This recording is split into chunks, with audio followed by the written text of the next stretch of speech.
ਬਦਾਮ ਅਸੀਂ ਭੰਨੇ ਨੇ ਤੇ ਜਨਾਬ ਬਦਾਮਾਂ ਨੂੰ ਅਸੀਂ ਭੰਨਦੇ ਹਾਂ। ਵੇਖਣਾ ਹੈ ਕਿ ਉਹਨੂੰ ਝੋਟ ਨਾ ਆਏ, ਉਹਦੀ ਗਰੀ ਨੂੰ ਸੱਟ ਨਾ ਲੱਗੇ, ਜਿਹਨੂੰ ਸੱਟ ਲੱਗ ਜੇ ਉਹ ਨਹੀਂ ਉਗਦੀ। ਠੀਕ ਹੈ, ਬਿਹਤਰੀਨ ਮੌਸਮ ਹੈ ਫਰਵਰੀ ਮਾਰਚ ਦੇ ਦਿਨਾਂ 'ਚ। ਤੁਸੀਂ ਬਦਾਮ ਦੀ ਗਰੀ ਲਾਓ, ਤੁਹਾਡਾ ਬਦਾਮ ਦਾ ਪਲਾਂਟ ਉੱਗ ਜਾਏਗਾ ਇਨਸ਼ਾਅੱਲਾ।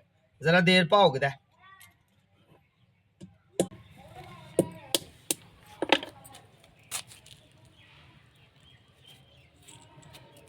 दो चार छे सत्त बदाम असी भन्ने ने ते इन्हां दी पुट सिद्ध हुण तुहाडे नाल असी शेयर कर रहे हैं। आओ जी इत्थे होर लगे कर लै इत्थां कर लो जी। ए साइड जेह्ड़ी है ना इहदी असी नीचे करांगे। ठीक है, बिस्मिल्लाहिर्रहमानिर्रहीम।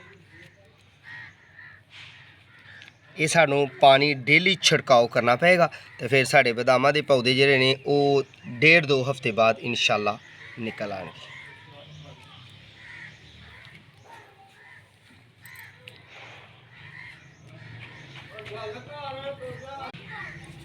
इस तरह सानू डेली ये उत्ते छिड़काव करना पेगा। ठीक है, डेली थोड़ा जिहा एक टाइम 24 घंटे एक दफ़ा।